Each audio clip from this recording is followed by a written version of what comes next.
Assalomu alaykum qadrli tinglovchilar. Bugun sizlar bilan O'tkir Hoshimovning Shaharlik kuyov nomli hikoyasini birgalikda tinglaymiz. Shaharlik kuyov. To'ng'ich kuyov bo'lganimiz uchunmi, qishloqqa borsak, darrov shaharlik kuyov keldi deb ovoza bo'lib ketadi. Olmoqning bermog'i bor deganlaridek, tez-tez javob vizitlari ham bo'lib turadi. Yaqinda yana shunday bo'ldi. Ishdan qaytib, eshikni ochishim bilan yangangiz Tursunoy yugurib ro'paramga keldi. "Tish", dedi u ko'rsatkich barmog'ini labiga bosib. Sekinroq. Namoz o'qiyaptilar. "Kim?" dedim men ham beixtiyor pichirlab. "Bog'bon amaki." "Kim u Bog'bon amaki?" Tursunoy shuncha yildan buyon Bog'bon amakini tanimaysizmi degandek qoshini chimirdi. Qishloqda u kishini hamma taniydi. Xudogarlaqqa bir kelib qolibdilar. Sekin yechinib oyoq uchida uyga kirdim. Bog'bon amaki televizorning antennasini mo'ljallab, sajdaga bosh qo'ygan ekanlar. Anchadan keyin bosh ko'tarib, o'ng tomonga, chap tomonga salom berdilar-da, qaddilarini rostlab, menga o'girildilar. "Assalomu alaykum kuyov bola. Xo'p, salomatgina bormisiz?" Bog'bon amaki bilan birinchi marta ko'rishib turgan bo'lsak ham, eski qadrdonlardek quchoqlashdik. Odamni bir qarashda bilsa bo'ladi. Bog'bon amaki ko'p odamoxin kishi ekan. Dasturxon atrofiga o'tirishimiz bilan moshguruch soqolini tutamlab gapga kirishib ketdi. "Bu deyman, kuyov yigit, ishlar ko'payib ketdimi? Qishloqqa ham boradigan kam bo'lib qoldingiz. Qaynatangiz ko'p asl odamda. Bolalikdan tepkalashib katta bo'lganmiz. Shu deng, shaharga ketyapman deb qolmaymanmi? Bizning farzandlarimiznikida 10-15 kun turib kelmasangiz qattiq xafa bo'laman deb turib oldi. Men ham yuzidan o'tolmadim. "Juda yaxshi qilibsiz, rahmat", dedim quvonib. Bog'bon amaki u dunyoni ham, bu dunyoni ham baravar olib boradiganlardan ekan. Osh oldidan qittak haligi narsadan qilsakmikan degandim, noz qilib o'tirmadi. "Ha endi, buning o'zi harom emas. Kayfi harom", dedi piyolani qo'liga olib. Shundan keyin ikkovimizning ham qulfi dilimiz ochilib ketdi. Bog'bon amaki og'zidan bol tomib yangangizni maqtay ketdi. "Tursunoy qishloqning eng oldi qizi edi-da o'zi ham. Baxtingiz bor ekan. Shundoq qizimizga uylandingiz. Qaynatangizni aytmaysizmi? Shaharga o'zim sotgan ketyapman desam, gastinissa, pastinissa qilib urinib yursangiz, betingizga qaramayman deydi-da. Bu yil bozorda uzum serob. Shu kunda sotib qolmasak, erta-indin narxi ham arzonlashib ketadi. 10-15 kun bir g'ayrat qilamiz-da endi. Yolg'iz qo'llik qilmayin deb jiyanni olib kelganmiz. Bozorda uzumga qorovul bo'lib qoldi. U ham siz bilan bir otamlashmoqchi o'zi. O'qishga kiraman, sud bo'laman deydi. Topgan hunarini qarang. Nega olib kelmadingiz dedim astoydil ranjib. Aytayapman-ku, bozorda qorovullik qilib qoldi. Ertaga albatta olib kelaman. Xo'p, Ulfat yigitda o'zi ham. Yarim kechgacha go'ringlashib o'tirdik. Keyin Tursunoy Bog'bon amaki kelamizga uyiga joy solib berdi. O'zi balkonga chiqib yotdi. Bir xonali uyda turgandan keyin odam o'rganib ketarkan. Ayol mehmon kelib qolsa, men, erkak mehmon kelsa Tursunoy balkonga chiqib ketadi. Bog'bon amaki so'zida turadigan odam ekan. Ertasiga ishdan kelsam, chust to'ppi kiygan, ixchamgina yigit bilan gurunglashib o'tirishibdi. "Iye, assalomu alaykum." Yigitcha sakrab turib men bilan quchoqlashib ko'rishdi.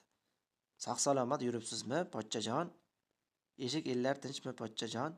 Bardamgina yuribsizmi, pochchajon? Tog'imlar bilan bir kelib qolgandik."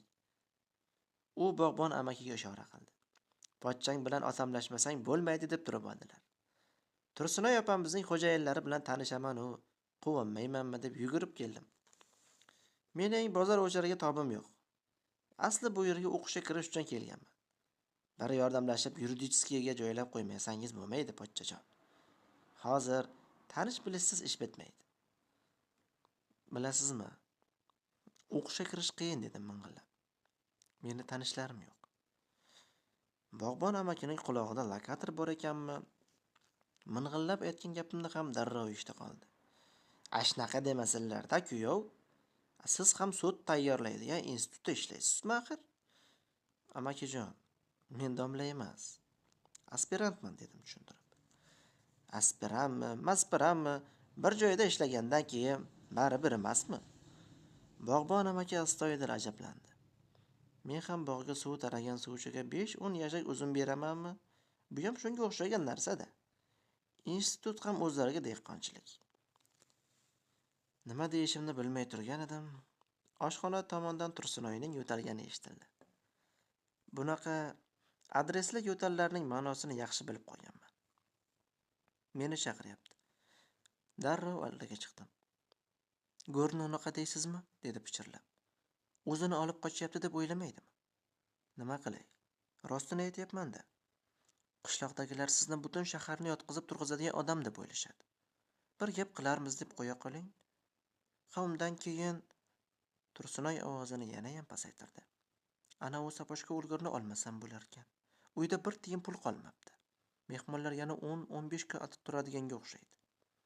Oylikkacha biror yerdan pul topmasangiz bo'lmaydi. Bu kecha ham mehmonlar bilan alla-pallagacha gaplashib o'tirdik. Tog'a jiyanni xoli qoldirish uchun alohida joy qilib berdik. Yangangiz odatdagidek balkonda, men bo'lsam oshxonada yotdim.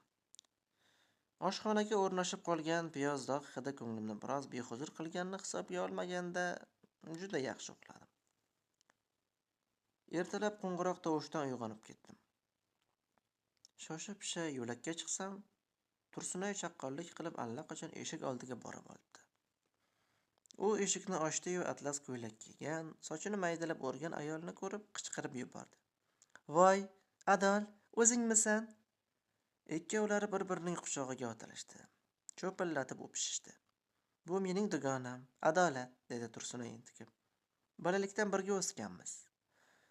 Adolat ichkariga kirar-kirmas iymanib pichirladi. "Men yolg'iz emasman." U yuzlari lovullab qizaganicha Tursunoyning qulog'iga bir nima deb shivirladi. "Voy, shunaqami?" Tursunoy quvonganidan qarsak chalib yubordi. "Chaqir bo'lmasa." U menga qarab tushuntirdi. Adolatning to'yi yaqinda bo'ldi. Kuyov ikkovlari Toshkentga o'ynagani kelishgan ekan. Zum o'tmay kattakon chamadon ko'targan novcha, oriq yigit kirib keldi. Tog'a jiyanlar, kelin kuyovlar o'zimiz to'planishib nonushta qildik. Ham qishloqlar sog'inishib qolishgan ekan, xo'p guringlashdi. "Gastinisaga borsak joy yo'q", dedi Adolat kelinlarga xos tabassum bilan. "Shu yoqqa qarab kelaverdik. 10-15 kun turib, Tursunoyni xursand qilib kelinglar deb ayamlarning o'zlari ham aytgan edilar." Boyadan buyon jim o'tirgan kuyov endi gapga aralashdi.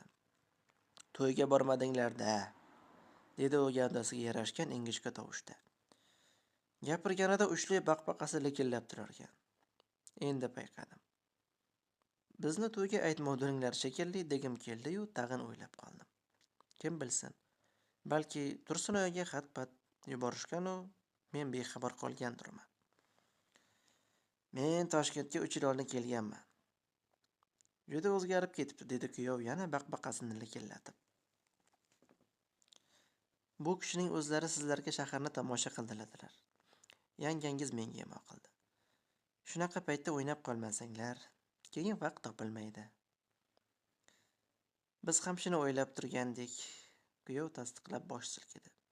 "Ko'chaning chetiga katta qilib san'at ustalari konserti deb yozib qo'yibdi. Apisha. Baqqa kelayotganda ashi konsertga tushamiz deb qo'ygandik. Farishtalar omin degan ekan. Pochchamiz 4 tagina bilet topsalar, birgalashib tomosha qilamiz."